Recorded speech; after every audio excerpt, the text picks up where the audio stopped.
Good evening. I'm David Gosling, and tonight I'm going to be talking about the Kinder Trespass, challenging the myths. Now, so much has been written about the Kinder Trespass that you might wonder if anything new can be said. But I'm this evening going to be looking particularly at from the perspective of the Footpath Society, which is now PNFS. And I want to look particularly also at the role of trespassing in the historic struggle to gain access to the countryside, in particular to the moors around or to the east of Manchester. Now, trespassing is an old issue and also a contemporary one. Now, Nick Hayes, in his book Trespass, has argued that while the definitive maps enshrine a public right, they simultaneously legitimise the space that is off limits, the private right. And he talks about footpaths as a causeway of legitimacy, while the land all around has been washed away into a sea of private ownership.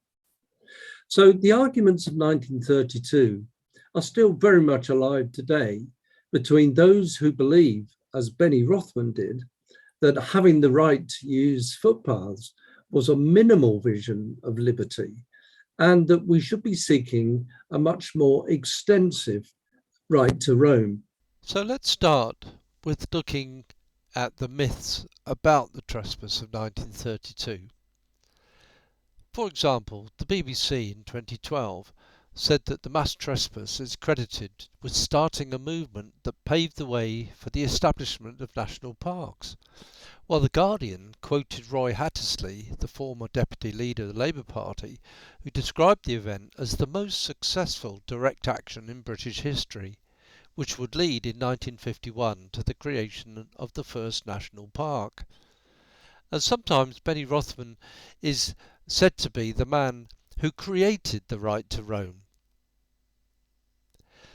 Nick Hayes says that the Kinder Trespass challenged the power of ownership.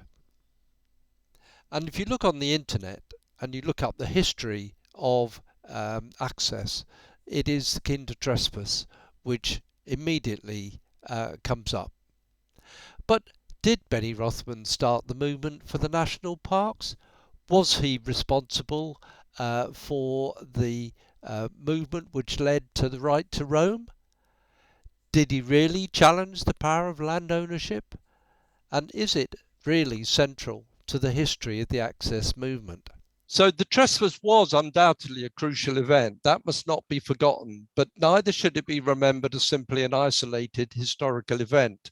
So I want to look at this longer historical context, starting, as many of you will be familiar with, the enclosures, which have been going on since Tudor times, had enclosed much of the country. We're all familiar in this country, with the exception of the moorland areas, that you almost kind of stagger from one fence to the next, from one hedge to the next, or one wall to the next. But it doesn't have to be like that. That happens to be the history of this country and the extent of the enclosures that have occurred. Now, Kinder was not actually enclosed until the 1830s, which is relatively late in the process, but it did bring much of the area, as you can see here, under cultivation, and the boundaries became barriers, the same barriers that we now have to cross. And of course, you all know that at the same time, the Industrial Revolution was creating huge areas of population around the moorlands in conditions that were quite appalling. As Archibald Prentice has said, the volumes of smoke which, in spite of legislation to the contrary, continually issued from factory chimneys, form a complete cloud cover over Manchester, which certainly makes it less desirable as a place of residence than it is as a place of business. But this population that we're talking about in the 1830s still had a memory of the countryside that they or their parents or grandparents had left. And of course, naturally, many of them still wanted to get out into the countryside in the particularly the moorlands around these industrial towns, just for leisure time. There were the famous love festivals and other religious meetings that were held outside of the towns. There were political meetings that were held away from the eyes of the police. There was the traditional activity of poaching with dogs and traps. And of course, people liked to carry out the courting with members of the opposite sex and just messing about in the countryside and foraging for food as well. And this really is the great number of people who were accessing the countryside. But there were, of course, also a small number of gentlemen ramblers. And it is this latter group, a small minority, which, as Simon Thompson, who is present with us this evening, has argued, have loomed disproportionately in the history of the access movement. And why? Well, because they were literate and they wrote about it, and their accounts have survived from Wordsworth onwards. But we need to keep in mind that it's the majority of people accessing the country and this countryside, and this will be particularly relevant when we come to Benny Rothman. Now, let's just quickly remind ourselves that one of the first cases was in 1826 of a conflict between landowners and the ordinary people.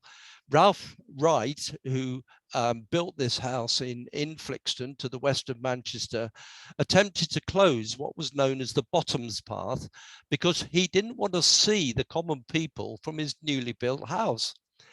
And he was aided and abetted by his fellow magistrates.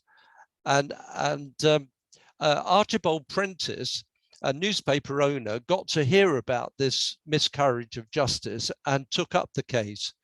And Prentice recruited a number of bourgeois gentlemen from Manchester, and they formed an association to prevent this and similar encroachment on people's rights.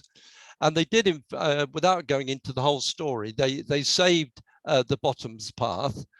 Unfortunately, this is what it looks like now, because although they saved it from Ralph Wright, they didn't save it from the railways. And when the railways came along, the path was moved. But it is still a right of way, and it's still there. And that was a victory. But Flixton wasn't the only case where trespassing had occurred. Found a very interesting article about trespasses in Lancashire in the 19th century. For example, this case in 1856, where the rector had heavy doors erected under an archway on a right of way. And what he objected to was what he called a large sprinkling of Irish poor who were accustomed to take athletic exercise on Sundays along this road. Races by half-naked men were an outrage to decency. So with this attitude, it's not surprising that he wanted to try to stop them. But the case was taken up by Charles Owens, who was a powerful advocate of an early form of municipal socialism. And Owens and other local radicals succeeded in mustering a large and vociferous crowd at the gates of Royal Hall, which you see in this picture here, but it has subsequently been demolished. Now, in this case, the two blacksmiths who had been employed to break down the gates were prosecuted and jailed at Preston Crown Court. So you can see that Benny Rothman wasn't the first trespasser to be arrested and imprisoned. So it's interesting that by the mid-19th century, 80 years before Benny Rothman, some of the same ingredients were present. Namely, you've got a rowdy working class seen as a threat to the peaceful enjoyment of the countryside. You've got the use of mass trespass as a political action. You've got the politicization of the footpath cause by liberal middle classes.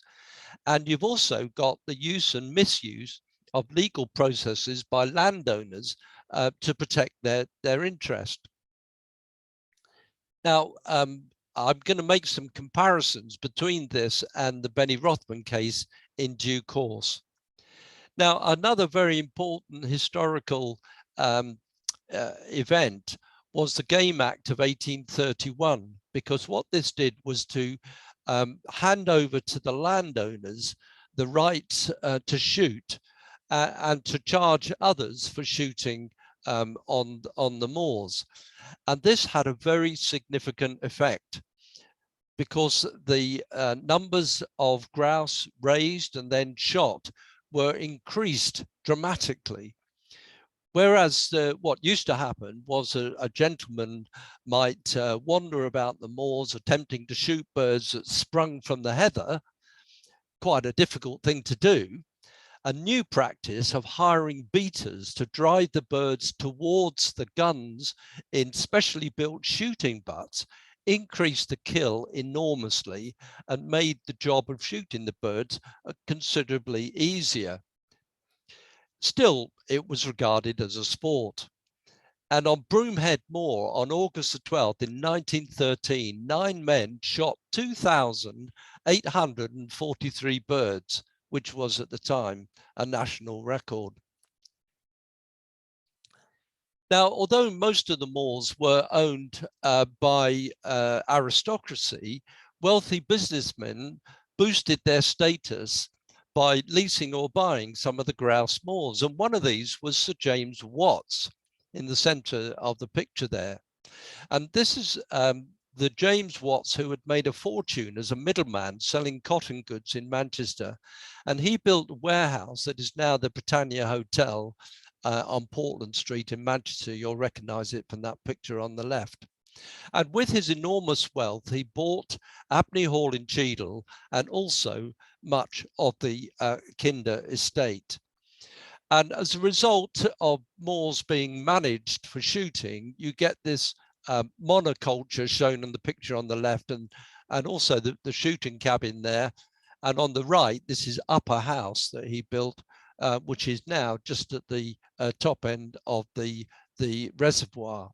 And we're going to return to Sir James Watts later, and his son, also James Watts. Now, at this time, at the end of the 19th century, organized walking groups were becoming very popular. And there were, broadly speaking, 3 types of groups. There were the gentlemen's clubs, such as the Sunday Tramps. And there were the specialist groups like field clubs. They were mainly interested in geology, botanical societies, and also photographic societies. And these were undertaking rambles in order to pursue their studies. But also there were rambling groups, many of which had political and religious affiliations. For example, in 1893, the Cooperative Holidays Association provided opportunities for both sexes to meet and to ramble. And another famous club was the Clarion Club, formed by G.H.B. Ward, who we can see here as a young man on the right-hand side in 1900. 2 other well-known clubs were the Rucksack Club, 1903, and the Yorkshire Rambling Club, formed in 1892. And that is the gentleman on the left side, left-hand picture there, was the Yorkshire Ramblers Club, still going today, by the way. And as they say on their website, nothing to do with the Ramblers Association. They're made of a tougher material, apparently.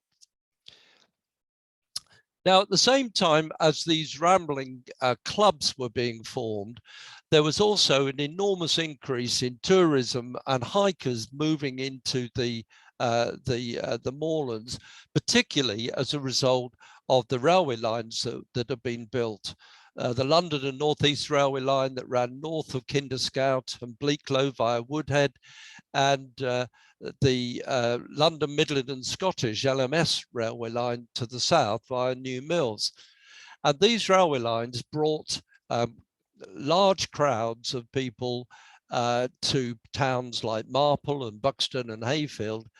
But when they got there, access was strictly limited to a few paths and tracks, and even some of these were blocked or in poor condition.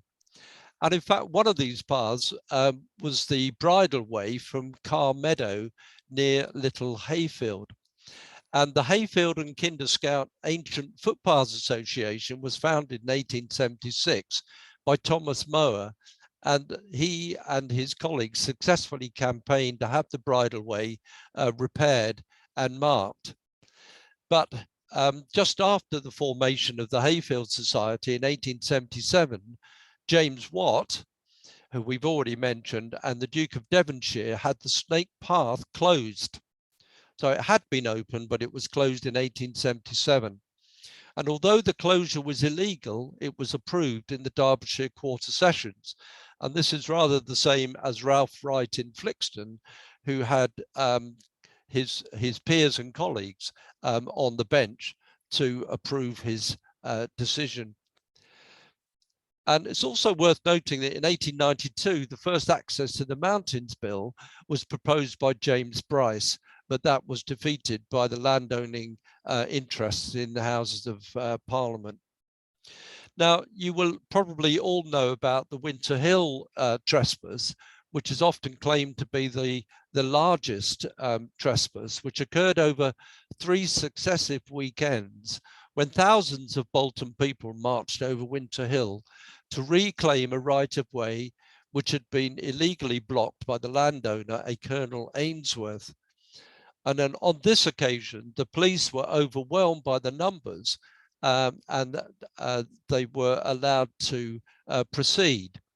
And you'll perhaps remember this Ramblers song, which was created at this time, which I've quoted there.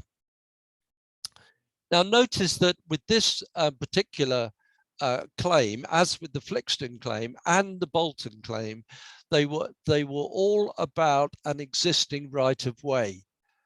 It was not about a right to roam generally. It was about claiming a path that had been blocked.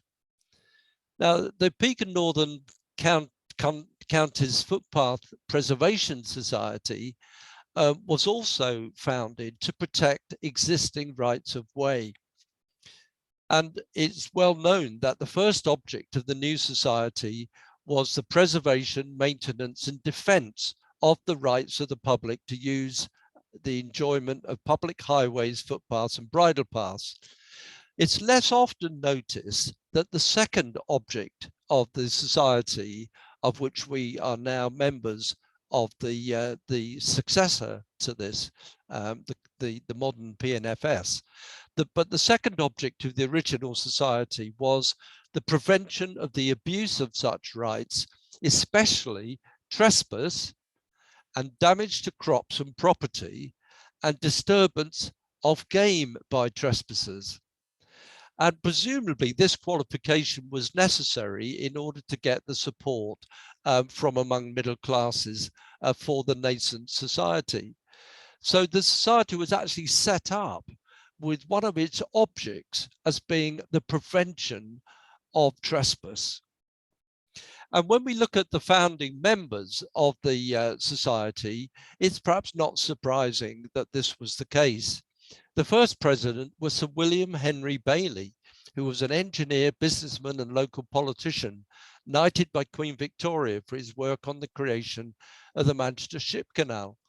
And among the vice presidents were 3 members of the clergy, including Archdeacon Anson, who was son of a baronet, Sir William Anson, an alderman, and Walton Smith, chairman of the Libraries Committee, Sir Edward Leader Williams, on the right here, who was the designer of the Manchester Ship Canal. And perhaps most significantly, 5 of these vice presidents were justices of the peace. Now, these were not gentlemen who would look kindly on law breaking such as trespass. And this statement, which is in the 1904 annual report, emphasizes this point. The council of the society desires to impress upon the members and the public generally the importance of exercising their rights over public footpaths strictly, as repeated complaints are received from landowners that the public do not limit themselves to the public rights of way, but trespass over adjoining lands. Your council think that every endeavour should be made by members and the public to desist from, and if possible, prevent trespassing, as this creates a bad impression on the owners of land and is liable to change the spirit in which they, with few exceptions, assist the society in carrying out the objects for which it was formed. So we can see from this that the society, right from the start, was opposed to trespassing and sought to improve access by working with, not against, landowners. And they did indeed have, of course, as we note, the early success of the snake path, which this is a modern map. Snake path goes up William Clough here. We'll come back to this location here when we get to the mass trespass, and then over Ashop Head, down in Ashop Valley to the snake. But this early success came with quite heavy obligations. The society had to erect posts clearly indicating the entire route. It also had to put up signs to indicate that roads crossing the admitted route are private. They had to make stiles on walls. They had to do draining of the path, build a footbridge, and repair a length of wall, and make payments of certain law costs to the Duke of Devonshire. So you can see, again, a precedent here was that access was granted, but on very strict conditions, and conditions that were really quite onerous on the footpath society. And this is a foretaste of other similar agreements over the next 50 years. The early work of the society was concentrated on a number of issues. One of them were bills that were being presented to Parliament for a number of large reservoirs to be constructed. And the society was successful in adding amendments to these bills to protect rights of way or provide alternative routes. And this includes Stockport Corporation's bill for the Kinder Reservoir. And in 1905, Thomas Moe, who we've already mentioned, erected the first 5 signposts. And David Morton has already talked about this part of the early history of the society. Now, the Clarion Ramblers, we've already mentioned, and in the center here, the gentleman with the moustache is Bert Ward, HGB Ward. I tend to call him GBH Ward. Sorry, that's a mistake. Now, he was a footpath inspector for the society along with Harold Wild, but he was also a leading figure in the Sheffield Clarion Ramblers. And he was a extremely able and energetic walker. And I just quote from one walk that was called the Revelers Ramble, which was to be held on January the 9th, 1938. Now note the date there, January the 9th. And they were meeting at Ashopton. They met at 8:30 and returned from Ashopton at 8:50 p.m. That's about 4 hours of darkness. And he says, we go wet or fine, snow or blow, and none but the bravest and fittest must attempt the walk. Those who are unwell, unfit, inexperienced, or insufficiently clad should consult their convenience and ours by staying at home. Ladies on this occasion are also kindly requested not to attend. Now, we should note that this walk, the route is given, but I won't go into it now, would have involved quite a considerable amount of trespassing, which Ward freely admitted. So the use of trespassing became really part of the activity of the Clarion Ramblers. Now, on the left-hand side here, you can see one of the handbooks that Ward produced over an amazing 50-year period. I've put it alongside the passport so you can see the size of it. It's about 4.5 inches high, but contains nearly 200 pages of closely printed text. And as I say, he produced these for 50 years, and they are quite amazing documents. And just a nice little quote here, based on the song that you probably will remember, Yes, We Have No Bananas. This was Yes, We Have No Addresses. Oft when strolling o'er the moors or climbing up the spout, one may hear the keeper's roars and listen to his shout.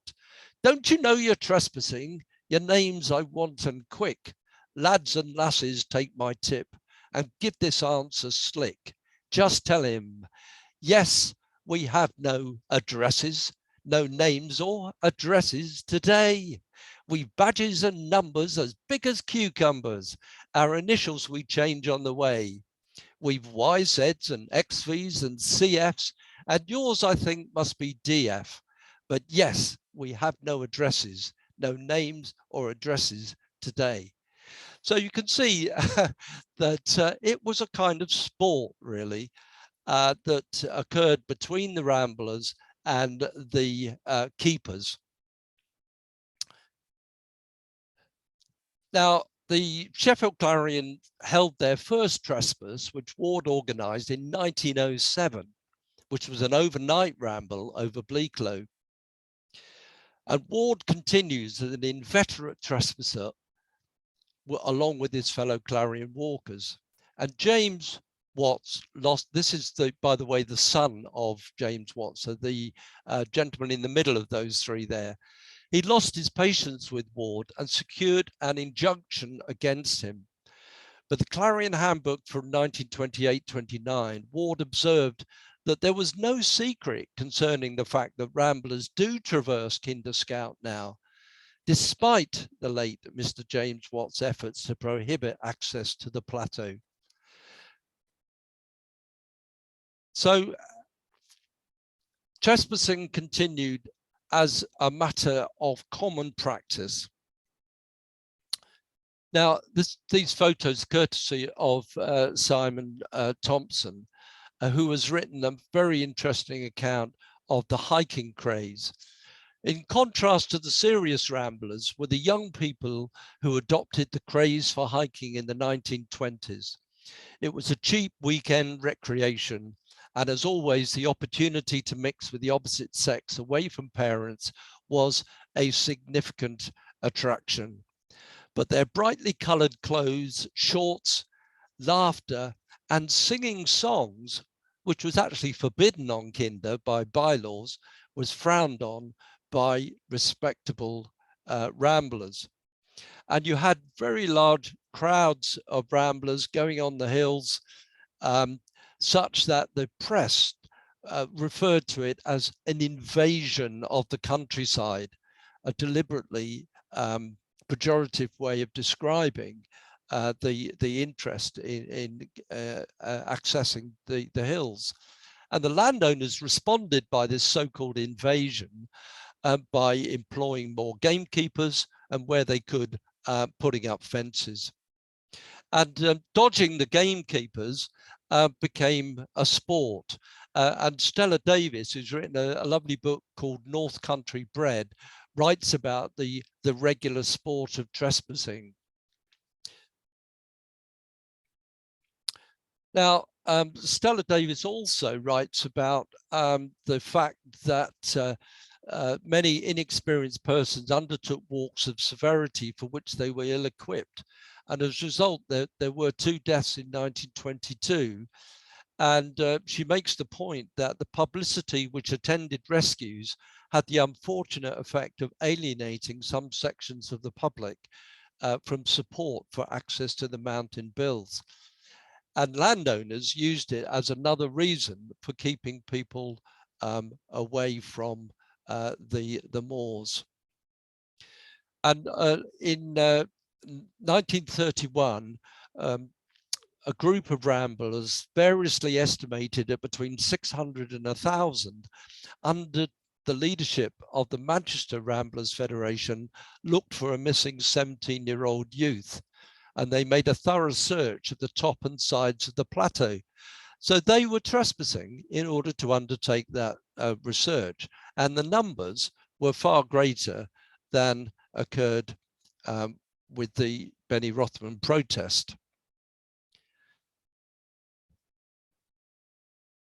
The accidents on Kinder were used by James Watts to reinforce the view that access should not be granted except by written permission. And he employed more gamekeepers to act as essentially the police on the moors. Edwin Royce, editor of the Manchester Ramblers Handbook, wrote about Kinder: "No sacred mountain in Tibet is more strictly guarded. It must not be walked upon without permission given in writing. It must not be photographed without the permission of the owner. Even to print its name may be an infringement of its rights." And here you can see a map from the 1890s, and you've got the Ashap Valley path there. And of course, eventually the snake path would link these two across here. You've got the path going up here to Edale Cross, and this is Brown Knoll, and then down here this is Roich Clough. So those were the only paths, and you've got the whole of the hillside here, the whole of the plateau without any rights of way whatsoever. Now, I'm not going to go into detail here, but I just want to refer to the fact that there were a number of conferences held in the late 20s and 30s from the Ramblers Federations, because there was a recognition by the Ramblers groups that they needed to form associations to take the access to the moors forward. But I was interested to see that Tom Stevenson said that it had become clear that societies devoted to footpath preservation and scenery protection were not likely to become supportive of the Ramblers' views. So the Peak and Northern Footpath Preservation Society was on the wrong side of this division, if you like, from the point of view of access to the moors. Nevertheless, the society did have a mass trespass, which took place. In fact, there were more than one. The first one was in 1925 with 200 or so walkers to claim a block path on the side of Werneth Low between Stockport and Hyde. And further mass protest walks were organised in 1927. And this was a trespass in the sense that it did not have the landowner's permission, but it was on a recognised path and a path that they were claiming. Eventually, it went to a magistrate's court and the landowner was fined 40 shillings. And the picture here on the right shows the society's bridge dedicated to Adrian Littleton. So you can walk that path now, thanks to the actions of the society back in the 1920s. Now we come to the British Workers' Sports Federation, and I'll just make the keeping an eye on the time here, that much of the literature on the access movements tends to ignore the wider social and political context. We need to remember that the Bolshevik Revolution in Russia in 1917 had sent shockwaves across Western Europe. The fear of a similar revolution in Britain, France, or Germany was very much alive in this period. And after the 1926 general strike and the depression that hit the British economy, the Communist Party was a feared political force. The British Workers' Sports Federation was affiliated to the Communist Party and was founded in 1928 to organize sports for workers, and was perceived as a recruiting ground for potential revolutionaries, which was why it was viewed with suspicion by the Ramblers groups. And it was at a BWSF camp at Raworth that a group led by a young Benny Rothman were turned back by gamekeepers. Now, as we've seen, there's nothing unusual about that. Ramblers were being turned back by gamekeepers all the time. But Rothman was so angry about this that he hatched the idea of the trespass. So who was this Benny Rothman? Well, he was born in 1911 in Manchester. He lived in Cheetham Hill. His parents had arrived from Romania, and his father, Isaac, worked as a stallholder, but died when Benny was only 12. His mother, Fanny, was left to bring up her 5 children. Benny's education was cut short because he had to earn a living. Rather unusually for a child of Jewish immigrants, he started to work in the motor trade and was drawn to socialism, started attending local meetings of the Young Communist League in 1929. And he became active in building up the British Workers' Sports Federation in the north of England. So he announced that there was going to be the trespass via the Manchester Evening Chronicle. Now, this in itself was unusual because most of the trespassing that occurred had been in distant places, far from the public gaze, and was almost a sort of private meeting between ramblers and gamekeepers. But this was very much a public event. And Rothman was interviewed by the newspaper, and he said that we're pinning our faith on this method, perhaps not realizing the extent to which trespass had been used as a political method for at least 100 years. And he also said here, as you can see, wherever we claim we have a just right to go, we shall trespass en masse. Now, I think it's statements like that that really frightened landowners, because he's saying essentially we'll go wherever we feel like it. And Nora Willington, who was secretary to the Manchester Federation, was very quick to disassociate her organization from such dangerous talk. She's wrote to the newspaper saying, in view of the publicity which has been given to the proposed mass trespass, we wish to record our protest against such a method, which we consider can only ultimately prejudice the objects which the orderly rambler has at heart. Now, bearing in mind, these orderly ramblers were inveterate trespassers themselves. Now, on the day, the publicity that had been given to the trespass attracted a large and assorted crowd, but it also meant that the police were ready at Hayfield on the recreation ground, and extra gamekeepers had been employed on the moor. Benny and his crowd and his crowd of followers were able to avoid the police, who had to follow on behind. All the details of the day, by the way, are covered much more by Keith Warrender in his 2 books. Keith addressed the AGM of PNFS just a couple of weeks ago. Now, at the quarry, Benny addressed the gathered crowd, and they then proceeded up William Clough, pictured on the left here, and onto the hillside known as Sandy Hayes in that middle picture, the hillside going to the right of William Clough. And that's when a scuffle broke out between some of the young ramblers, you can see from this picture, and the gamekeepers who were armed with sticks. Now, one of the people employed on the day was a man called Beaver, who worked actually for Stockport Water, and he received a minor injury and was actually helped.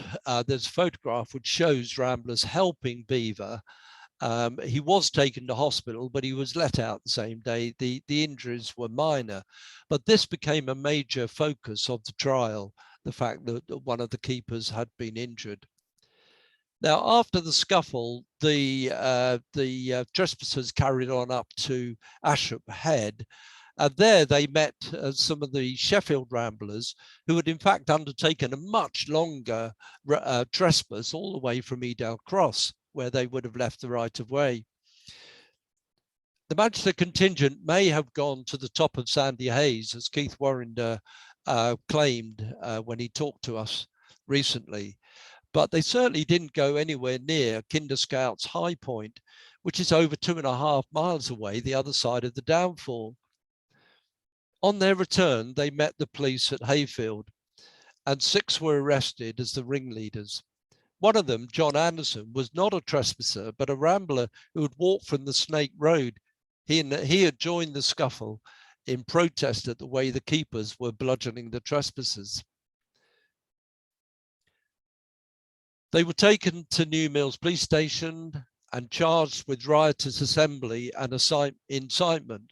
They couldn't be charged with trespass because that is not a criminal offence.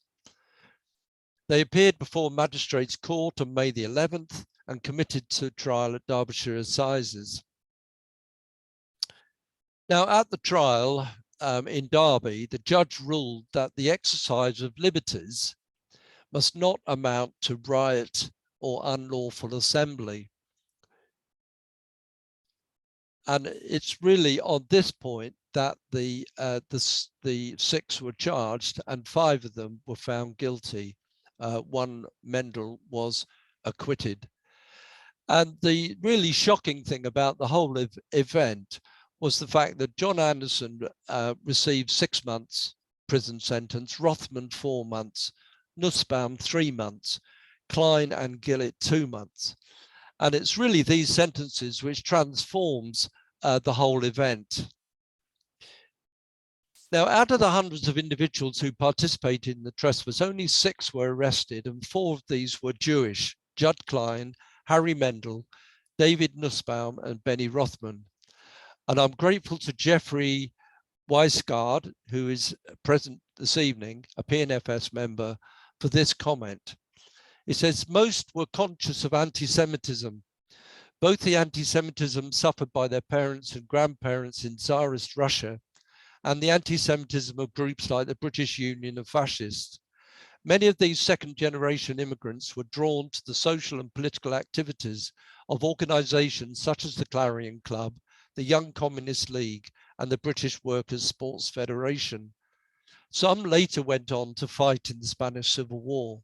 Nearly all saw rambling not only as an egalitarian hobby, but also as an escape from work and the religious and social restrictions which their parents sought to impose on them. Now, whether the severity of the sentences was consciously or unconsciously influenced by anti-Semitism, I'm not in a position to say, but it's plausible that it was a factor. Incidentally, I couldn't find a good picture of Cheetham Hill in the 1890s or even the 1930s. So I've got pictures here of the Jewish Museum with its lovely new building on the right-hand side there. Now, the aftermath of this.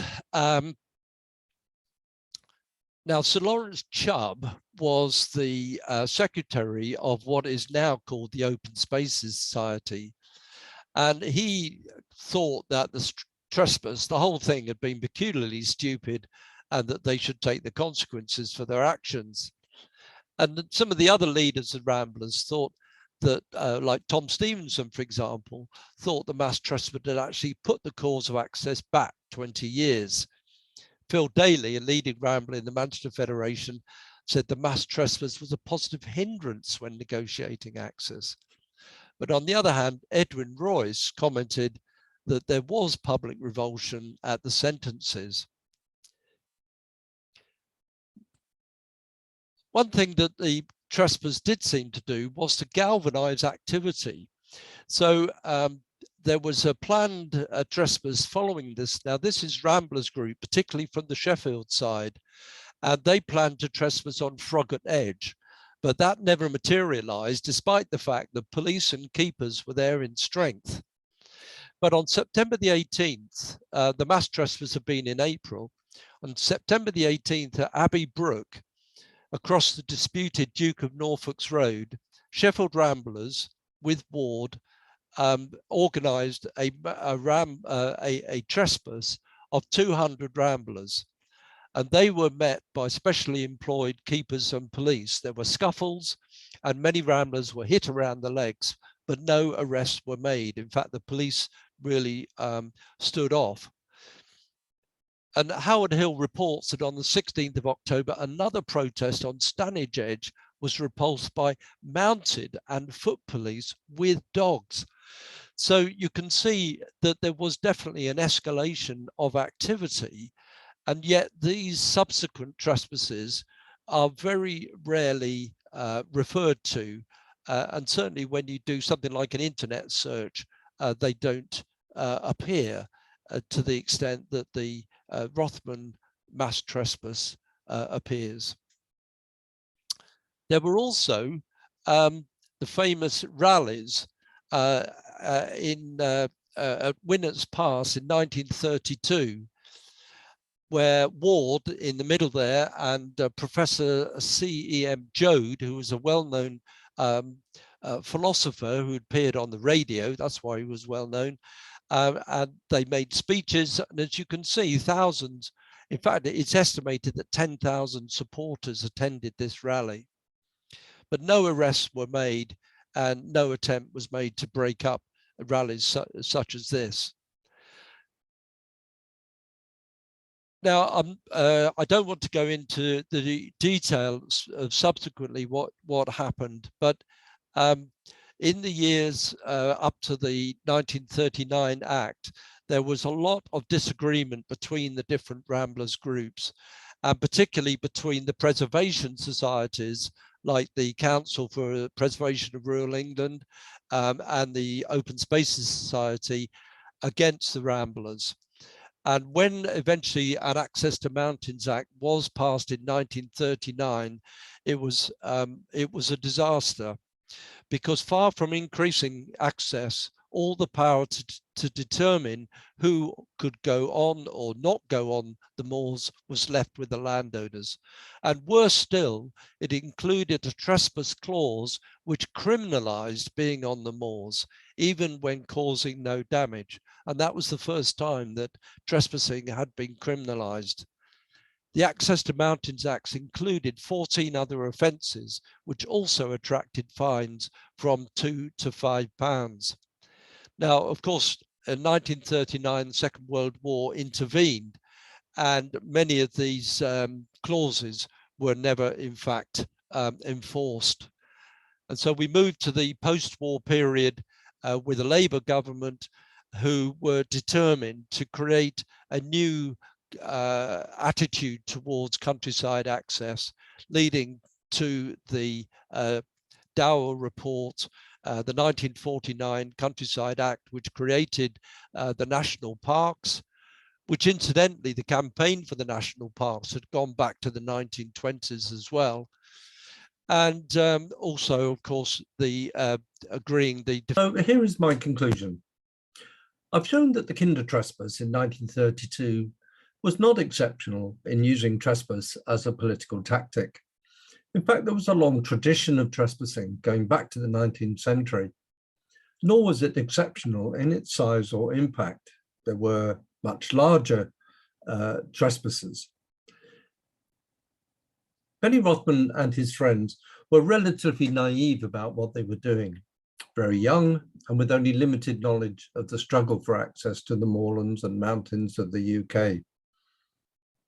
The exceptional features of the event were: one, the determination to pursue the leaders through arrests and courts; two, the severity of the sentences that were handed out. And 3, the refusal of leaders of the access movement to lift a finger to defend or support the accused. And that includes the leaders of the Peak and Northern. We can only speculate why this was the case. Firstly, the BWSF was a communist organization. And let's not forget, the event occurred during the Depression and not long after the general strike.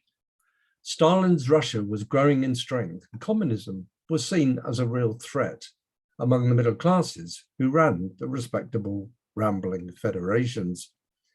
Secondly, Rothman and his friends had no contact with the Ramblers and Peak and Northern.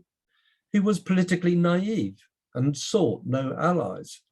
In fact, he had little conception of running a political campaign, although that changed later in his life. Thirdly, he and his friends were young, Jewish, working class lads with a communist outlook from a poor part of Manchester. He lacked the essential characteristics that would have allowed the leaders of the Ramblers to get behind the Trespassers and support them. And let's not forget that the countryside lobby has always included an influential right-wing nationalist tendency who would have been alienated by much of Rothman's communist rhetoric. Now, whether the Trespass helped or hindered the access movement, I will leave you to decide. There are arguments finely balanced for each point of view. In my view, the 1949 Act owed more to the reforming zeal of the post-war Labour government, strongly driven in its desire to create a more just society after the travails of the war, than by either the illegal trespassers or the legal Ramblers leaders. Yet there's no doubt that the event has become hugely important as a symbolic event, an importance that has largely been promoted through those who've celebrated the anniversaries of the event over the last 30 years. It is from these modern publicists of the event, and also ill-informed journalists who've trotted out the cliches about it, that the myths have emerged. Let me end by paying tribute to the young Benny Rothman, who felt strongly enough about walking on the moors, an activity we are now in danger of taking for granted. But let us also remember, as the older Benny Rothman acknowledged, it was the long, patient campaigning of the Ramblers Federation and the Peak and Northern that eventually turned an aspiration into a reality. Thank you.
On each of these counts, he had the wrong class, the wrong religion, and the wrong politics.